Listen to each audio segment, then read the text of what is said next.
everybody. It's good to see so many people in here, so many people outside. First, I'd like to welcome everybody, especially specifically to this show right here, this one in this gallery, and the other half in the Intel gallery. You could have been anything if you wanted. Tempus Projects at 16. This exhibition is very important to me. I mentioned to a few people, when I finished art school, I moved back here. I bought a one-way ticket back from San Francisco, specifically actually to start dating my wife, but when I got back, the very first gallery I visited was Tempus Projects. And since then, that got me started as an artist and professionally speaking, at least. And then as an art critic, my first article was something that happened at Tempus Projects. And curatorially, I curated a few shows at Tempus Projects. So it's amazing to have this here as one of my very first shows that I planned at DFAC. So I'm excited to sit with Tracy Midulla, founder and director of Tempus Projects. We're gonna speak a little bit. I have a few questions for her if we have some time before we announce the winners of the Source exhibition. Open up to some questions possibly, but we'll go ahead and get started with a conversation. Tracy. It's one of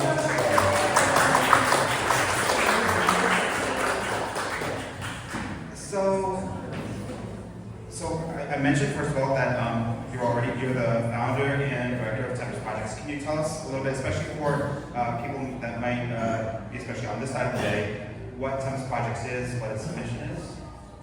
I can do that. Can you hear the quiver in my voice? I get really nervous. I don't know if I'm supposed to look at you guys, or if I'm supposed to look at Danny. I'm going to look at Danny. It's so much better.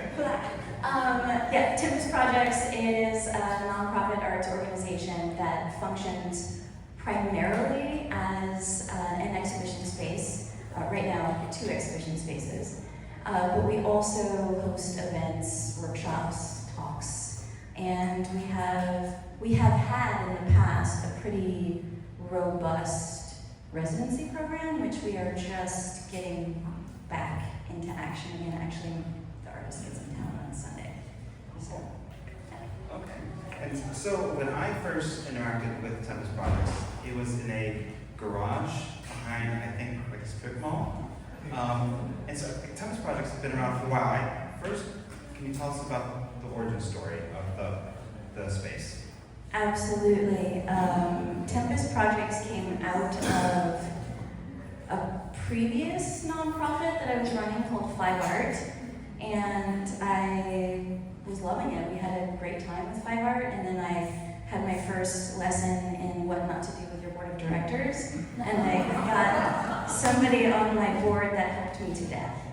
And we just had this rope, and we were pulling on this rope, and I just let go of the rope and started Tempus because it was easier to start over than it was to fight for something that I had built. So that's what I did. And we ended up in that space. It was a 3-car garage behind a commercial building that was a print shop. It was a screen printing shop, and it had no plumbing and no AC. We had to knock a hole in the wall to put a window unit in it. And it was always hot and always damp. It was terrible, but we could afford it. It was great. Yeah. It sounds like a nightmare for curators, but it was terrible. I remember being so impressed when I first got there. It was what I wanted to be a part of. But my next question was, what year was that? Oh goodness, it had to have been like 2007, I think. It was 2009. Had to be 2009. Yes. Yeah. Or after. Yeah. I got back in 2009. I'm interviewing Danny now. Yes. So my next question is kind of bigger but related. Why would you start a nonprofit art space? That was not my intent. I started it as there were no independent galleries in Tampa, and I had these sort of garage galleries and apartment galleries when I was in grad school, and I was lucky enough, I to get a job right out of grad school, came back to Tampa, and it was like, oh my God, there's just not a lot. And so I just started it as a hobby project, and then I was actually approached by the Gobiofs. Jonna asked me why we were not a nonprofit, and I thought that sounds like a lot of work. This is supposed to just be for fun. And then it turned into my 10-year project when I was at Hillsborough Community College teaching for 20 years. Yeah. But it has worked as a nonprofit. I don't know if I would suggest it. Yeah, that's what I should recommend it because it's something that's been a dream of mine, but I've been way too terrified to bother. I like it here, just fine. 5 years ago, I would have said do it. Yeah. And I don't want to get, too heavy, and I don't want to get too political. Well, that's my third question. But it's a very scary time for nonprofits right now. So, I mean, if the question is, would you do it differently? No, I wouldn't do it differently. I am very pleased with every step along the way, even the missteps, because I don't really have a lot of regrets. But I would think that right now would be a difficult time to embark upon an arts nonprofit. Yeah. There's just, it's unnerving not knowing if we're going to have county or state funding. Yeah. And that's worrisome because philanthropy is changing as well. Yeah. But I do what I love, and I love what I do, so, I would still recommend people doing it if it's a passion project, but no one that runs an arts nonprofit is getting rich. So, depends on what your motive is, right? Yeah, that's right. It's so much work. So, if I could actually speak to that question, because there have been trends in disappearing government funding and donors getting younger and donating differently than previous generations. So, those of us that really value arts and culture in our lives, that, just ordinary people, what do you feel like are some of the most helpful things we can do to support nonprofit spaces like Tempus Projects or even the Dunedin Fine Art Center? There are 3 ways to help. The first one is the best one because it helps the nonprofit and it helps the artist, which is buy art. Yeah. Right? If you would just buy art, we wouldn't have any problems. So buy art, buy small art, buy big art, buy whatever you can afford and whatever you love and enjoy. That's my favorite way to solve the problem because then we get to pay the artists. And that's one of the reasons we exist. So like our mini mission statement is that we serve as a conduit between the artist and the community. And so if you buy art, you're serving the artist and the community. So that's the first way. The other is to donate, to become a sponsor, just become a member. So any way that you can be philanthropic. And the third way, if you're not in a position to buy art and you're not in a position to be philanthropic, because a lot of the people that come to our space are not, then you volunteer. Cool. Yeah. All right, very good. And I feel like that all of that totally applies for DFAC as well. So we mentioned that this show corresponds to Tempus being around for 16 years. So looking back over those past 16 years, do you have some favorite moments or exhibitions or artworks? I know that it's hard to kind of like pick one out and even to maybe say in front of everybody, but there must be some memorable moments though. Sure. This exhibition is a really good example of some of the highlights for me.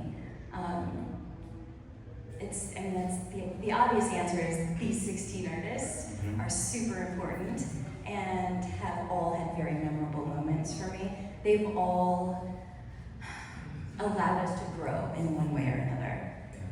Not all in the same way. And their work is all very different.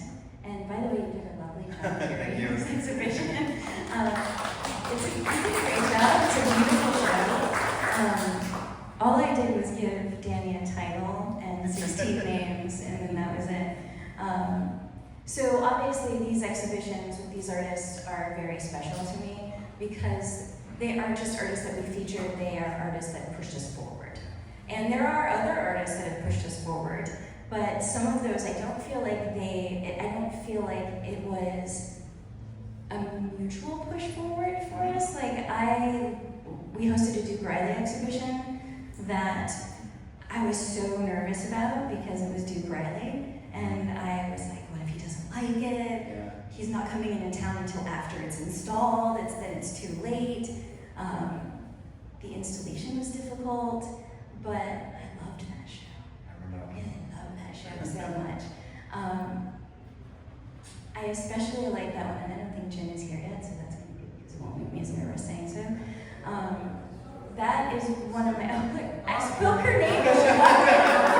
Hey, Jen Miller. I almost knew that was going to happen. That exhibition was a difficult exhibition to install, but it was one of my favorites. This is the other thing.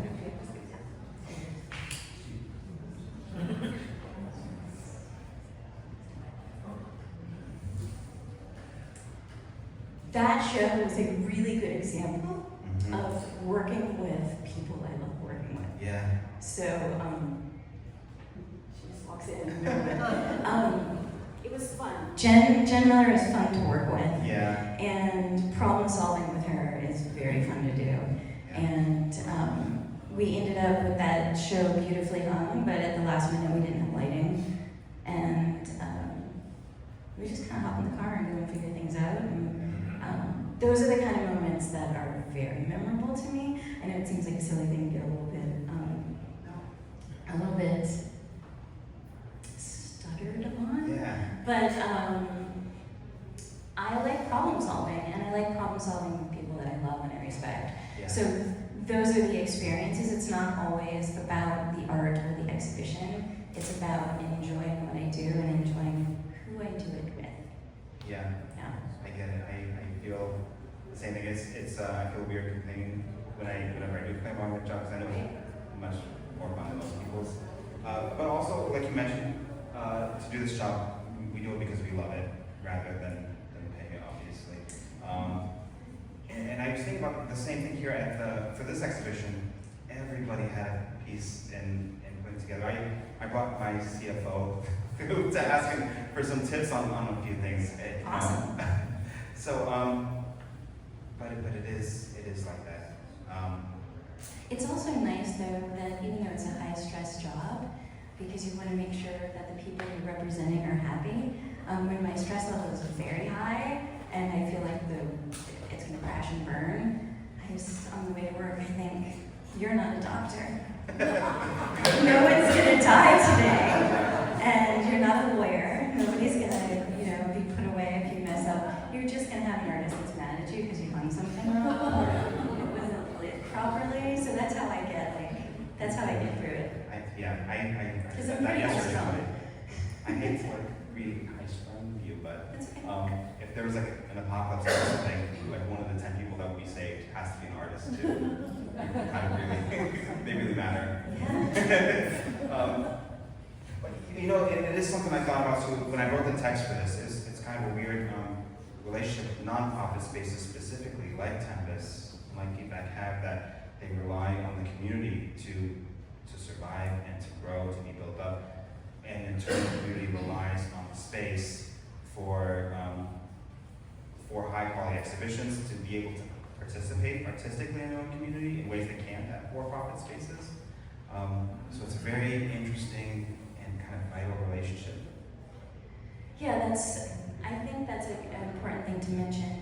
When we first opened, before we were even a nonprofit, it really was a hobby space for me. And we originally were only showing artists that wanted to do things that were experimental, or there have been several artists that will come to me and say, look, I'm with this gallery. And I'm like, good for you. And they said, but they won't let me do this or this or this, and I really want to do it. And that was before I was worried about paying the rent, paying the people, paying the bills, because we were just renting a garage for $400 in cash under the table every month. And that was it. So it was easy to say, yeah, do whatever you want. But I think that is a really important thing in an art space, like ours and like yours. And it's the ability or the opportunity that you can give people to experiment and enjoy what they're doing. I definitely agree. And we'll talk more about the call to artists out there later, but I think that these call to artists, and you've got one open right now too, and the response to these kind of shows the community, they need a place like this. It's insane. Dunedin is like such a small town, and the response that you get in call to artists, I was able to judge and curate a few of those too. It's nice for the greater community to have something like that. So 16, human years is kind of young, but nonprofit space years, that makes you an elder gallery in the area. What do you think are some of the secrets of Tempus Projects for being able to stick around for that long? I can't hear you. Oh, sorry. So I was asking, what do you think are some of the secrets of Tempus Projects being around for so long? 16 is kind of a lot when it comes to nonprofit spaces here. I think that Tempus has gotten along this far because of the support of a handful of philanthropists. John and Neil Gopial have made it possible for us to be around, just like we could not have done it without them.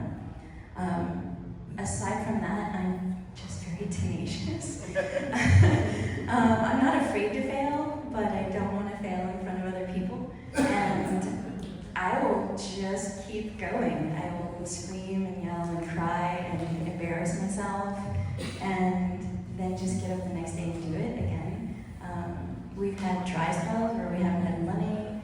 We've had times when everybody was locked away because of the pandemic, and and I say we because I don't do any of it alone. I have a lot of people that help me, but we just find a way. We just find a way to do it because it's what we want. We want to spend our time on. It's a passion project. And so with that in mind, that brings me to my last question for you before you open up to everybody else. What dreams or aspirations do you have kind of going forward for Tempus Projects? Even some kind of out there stuff that you would love to try if possible. The attainable ones that I know we can do. We are trying to start to fit into the building that we're in and be more relevant to the greater mission of that space. So we're at Crest Contemporary, and that is a space in Ybor City that serves visual, performing, and literary arts. And Tempus does a little bit of the other stuff, but we're mostly a visual arts venue.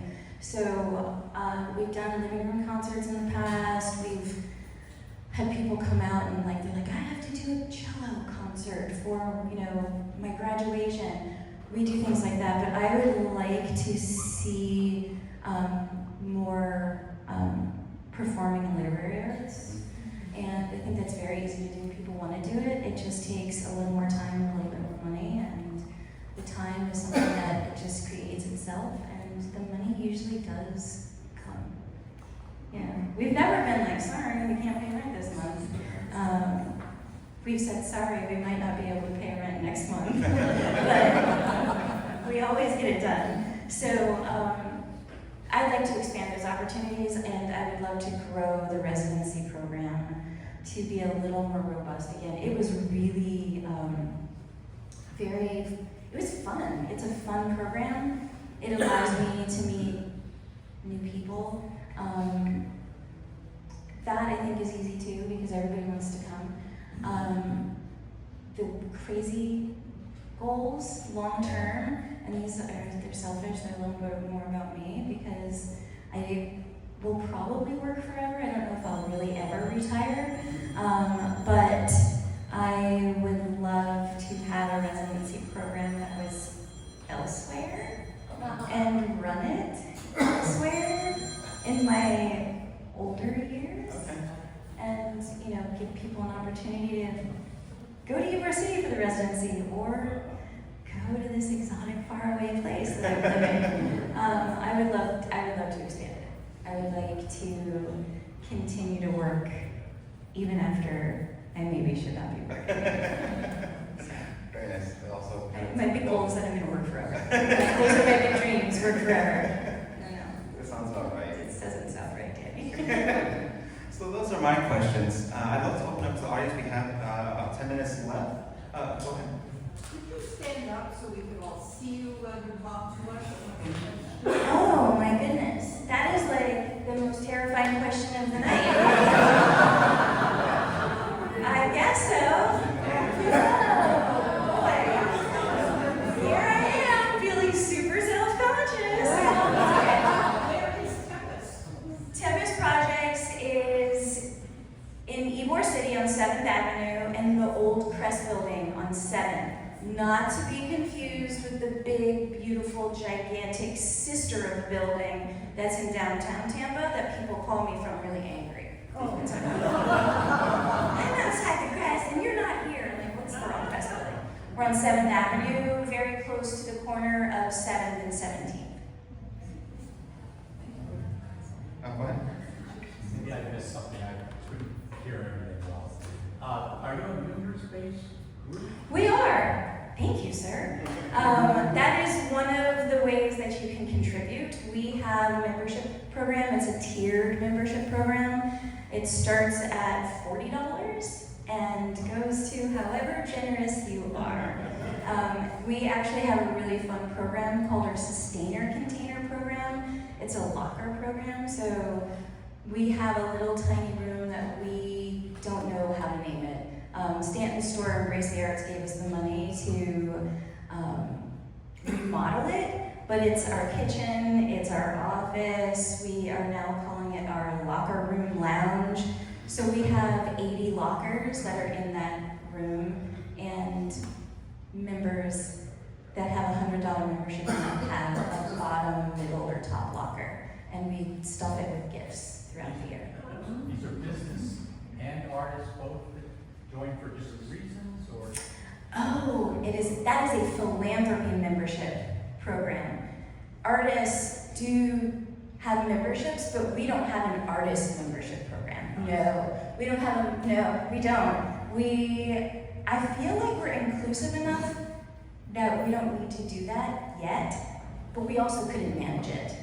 I mean, really right now, my staff is me and Mitzi Gordon. Before that, it was me and Jen Miller. And before that, it's always like me and one other person, and we're both only working 20 hours a week. So having an artist members program, I'm like, explode. I wouldn't be able to do that. Do you have a website? We do have a website. It is tempus-projects.com. We're easy to find. We're easy to find. Would you be open to the needle arts, to guilds and things? Yes, absolutely. Absolutely. We've shown soft sculpture and quilts and things like that. It's easier to say what I don't like to show than what we do show. You know? And that I'll answer later when I'm not talking to people I might offend. But yes.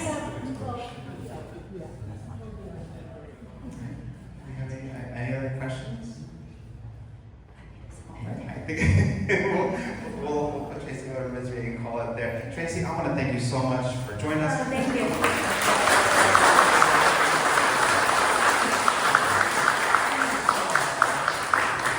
Such a big part of this exhibition, such a big part of me becoming what I am at the moment. I'm sorry. And I also want to thank Mitzi.